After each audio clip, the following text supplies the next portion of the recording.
Hi there, it's Old Women in the 21st Century, and we're getting ready to travel. We're going on an 8-night trip up to Roosevelt Lake, and it'll be all dry camping.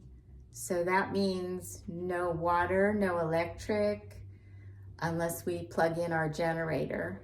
So we have to plan ahead. So what I've started doing is I found this old notebook and I labeled it Travel Log and Planner. And in here, I'm going to write down what I need to take or prepare as far as our meals go. Because our only source of power will be our generator, we probably are going to try to run it as little as possible, just enough to charge our battery and to get our phones charged in the evening. I don't plan on running it at all in the morning or any other time of day unless some kind of emergency happens. I like the peace and quiet of nature. Anyway, so I have to plan our meals, and that's what I'm going to talk a little bit about in this video. So come along and let's take a look at what we're going to be doing over the next 2 days to get our meals ready for travel. Okay, so here's the planner. Let's take a look. I jotted down some ideas for dinner, and you can see it's just really nothing fancy, just as the idea came to me of things that I could either make ahead or could cook at the campsite. So if I'm going to make it ahead, I just made a note of make ahead. The chicken fajitas, I decided I am going to cook at camp. I do love to cook when we're camping, especially dinner. It's really relaxing and I really enjoy it. So it's kind of really hard for me to make things ahead and then reheat them. But because of our power situation, and I'm only bringing one appliance to cook on, and this time the air fryer won the coin toss. Usually I bring my Instant Pot because I do love my Instant Pot, but I've chosen specifically these meals because I'm bringing the air fryer. So for example, I can actually make the grilled cheese in the air fryer and heat the tomato soup on the propane stove in the pod. Hot dogs and chili I can make on the propane stove. Nuggets I can make in the air fryer. The fish sandwich and the fries I can make in the air fryer. My chicken fajitas I was going to make ahead, but I decided I want to cook that fresh in the pod, and I can do that in the air fryer.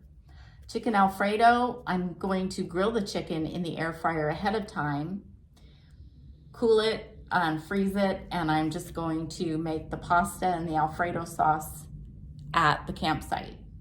And here, this roast beef are hot roast beef sandwiches, which is pretty easy, and I can make that on the propane stove. Beef stew and biscuits, I'm going to make the beef stew in the crock pot ahead of time and the biscuits ahead of time. And again, I will freeze the beef stew, or I might just refrigerate the beef stew because the forecast calls for a 40% chance of rain showers the first day we're going to be there. So we may enjoy the beef stew on a rainy day at the camp in the pod. I also put together some ideas for breakfast because that's important when you're camping. You want to have a good breakfast to start your day. So I'm going to make ahead some egg muffins. Old man's going to cook sausage and bacon on the Blackstone before we go. I'm going to bring yogurt, cereal, and fruit. I'm going to bring some eggs so we can do scrambled eggs or fried eggs on the propane stove in the pod. And I'm going to make ahead some banana muffins. So that should be a pretty good selection for breakfast for our 8-day adventure. So I've got some items already laid out on my kitchen table and ready to go. I always pack all our food the day we leave in the morning. It's just how I think it works best. And I've got my list here, my checklist for everything that I need to pack. And so here we've got our spices in these cute little jars. I really like these. Got these on Amazon. And I've got my fajita seasoning pre-mixed in this cute little jar because my fajitas take like 5 to 7 different spices. So instead of bringing all those little containers, I've got everything pre-mixed for my fajitas. I've got my mac and cheese. All I'll need to do is bring along some milk, and of course we bring butter, so I don't have to worry about that. I've got some tortillas for the fajitas and for other snacks we might want. I've got the chili for the hot dogs, the tomato soup for the grilled cheese, and I always bring some form of chicken noodle soup. If someone's not feeling well, that's a must-have.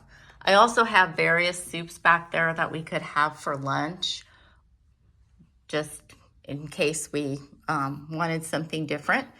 I always like to bring some tuna and canned chicken breast as well. That chicken breast is so versatile. I like to chop up some bell peppers, orange and yellow, and some cucumber, and toss it with the canned chicken breast and some homemade ranch dressing that I make ahead and bring with us. It's a great little lunch. And of course, I've got my coffee here. Because I will not be using an electric coffee maker, we're not going to start the generator up in the morning. We like peace and quiet in the morning, and I'm sure everybody else does. So I'm hoping no one else will be starting their generators in the morning either. But so I have a selection of instant coffees. These are left over from our previous trip. I got some decaf just in case I want a cup if it's cooler in the afternoon. I'll have a cup in the afternoon. But I did buy this one today just in case. I don't want to run out. These only have like 7 pouches, so if Old Man and I each have 2 cups, that's just like a day and a little bit left over. So I got my big canister, can't run out of coffee, gotta have the 2 cups in the morning. So it's not only important to plan meals and pack food for Old Man and I, but we also have to do that for Blue as well. He needs his food and snacks. So let's do that now and see what that looks like. Here we go. This is the closet where I keep all of Blue's supplies. He's pretty excited. He wants to see what we're going to pack for our camping trip so he can have something to eat. Let's get started. Okay, so first thing, we're gonna load up his kibble. Now we're gonna be gone 8 days. So I've got a big Ziploc seal bag, and I am going to get his kibble. He gets a scoop in the morning. Generally, he doesn't usually get a whole scoop in the morning, but almost a whole scoop. So that's day 1, scoop in the morning, scoop in the evening. Blue's gonna have a little snack right now. Can you see him down there? He's checking out to find where I spilled the kibble. Okay, day 2, good morning, day 3, 2 scoops, day 4, 2 scoops, day 5, 2 scoops, day 6, 2 scoops, day 7, 2 scoops for day 7, I'm gonna all in one bag. Here's day 8, and I always bring some extra. Let's see, this all in one bag. What do you think? Is it gonna fit? I like to also put the scooper in here, but I guess I'm not gonna have enough room for that. All right, we've got his kibble sealed up. So here's his kibble. And now I just have to clean up the mess I made. Look at that, Blue's ready to help me pack. There he is. So I got a pack for Blue, right?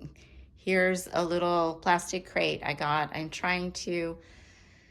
I always try new ways to do things. So I'm gonna try and pack all of his supplies in this crate. So here's his kibble. Here are some non-rawhide treats. We got a pig's ear, and we got 2 non-rawhide chews. So we have to have treats, right? got his little container of his shampoo, because you just never know what you're gonna run into out camping. We've got more treats, some crunchy treats and some softer treats. I think I'll put the treats up here like that. And I've got his ear cleaner and ear meds just in case as well, because we're gonna be pretty remote. We wanna make sure we have what we need. So I'm gonna seal everything up. Almost everything that is liquid, when I pack, I seal it in a sealable plastic bag. I've got his brush. I'll try and pack that in here too. And I've got his harnesses. He has two different kinds. This one is for at the campground with his leader here, whatever you want to call that. We usually wrap this around something at the campground and then put him on his harness so he has freedom to move around a little bit. And then this is his harness that we use for walks and things like that. And I've got a little bit of dog wipes to wipe him down if he gets dusty. Probably need to get some more of those. It looks like just about everything is going to fit into my crate except for his towels. And that's a pretty good deal. So we're gonna seal up his crate. Blue is almost ready to go. And I'm bringing 2 towels just in case he needs a bath or he gets wet and muddy.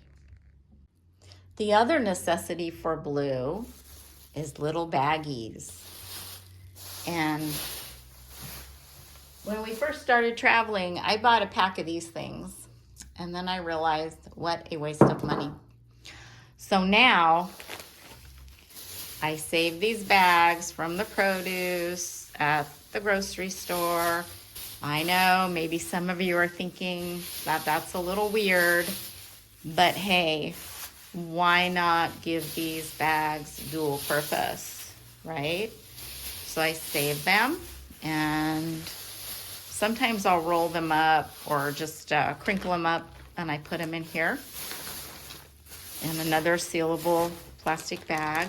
I also use the larger plastic grocery bags for cleaning up after Blue when we're on a walk.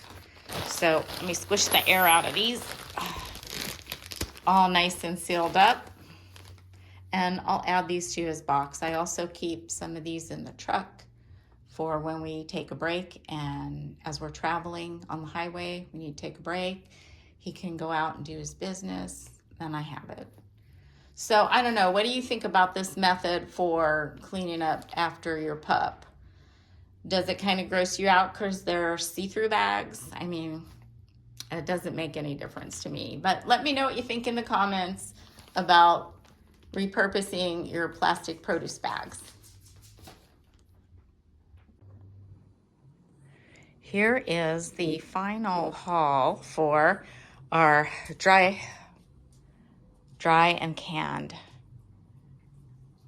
food supplies that are going to go in the pod for this trip. We've got some chips, some delicious popcorn for snacking. We've got our bread, our buns, coffee we talked about earlier. I've added hot chocolate because we got to have that. And we made some banana muffins this morning. We've got some apples. We've got the peppers for salad and fajitas, biscuits for the beef stew, cucumbers and tomatoes for the salad. I've got some potatoes. I'm gonna make French fries in the air fryer for one of the meals. And of course, some crackers, and then a variety of canned goods that we talked about earlier. So we're ready to pack this in the pod. Let's get it done. Okay, so we've got this plastic bin here in the compartment that's underneath the dinette seat. And here I've got canned food at the bottom And then the other produce on top, some snacks on top, tortillas, the lighter stuff on top. I've got this handy little bag that I can put the jars, glass jars in, and this is where everything travels. Over here I've got some of our bread goods, cereal, crackers, our wonderful banana pineapple muffins, and our biscuits for the beef stew. And those are going to go up here. They'll ride up here.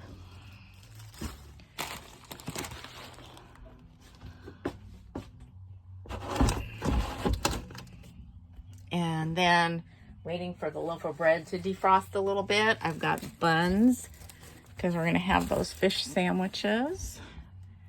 So that's all good. And everything else is ready. All our cooking and eating utensils, paper plates, everything is ready and here to go. I'm going to put the lid on this and secure it. Not that anything would fall out, but it's secured and ready to go. That goes over there. It's pretty heavy, so we have it pretty close to the wheel well there. And then I don't know that we'll be eating outside very much, but these are going as well. What else do I need? I have lots of other stuff to pack, but usually what I do is I put these pillows in here to brace it.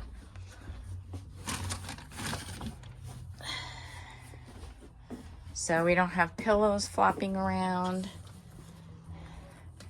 Put this in here as well and get, oh, Blue hears somebody out there. Get another pillow. Oh, there's a puppy walking by. Okay, so this is all braced so that it doesn't fall around too bad if we go over bumpy roads or anything like that. So now I can close it back up and this side's ready to go. Here's the storage compartment in the other side of the dinette seat. And when we're not traveling, I have Blue's bowls in there. But I'm going to experiment over here and try to put the air fryer in. I haven't taken the air fryer yet on a trip, so we'll see how that works. The other thing I usually put, I think I'm doing this upside down. The other thing I usually put under that dinette seat are these batteries and this lantern that we've never actually used during camping. It's not going to fit this time, I don't think. I did use it one time at home though when we lost power, but I've never used it camping, but I bring it every trip anyway.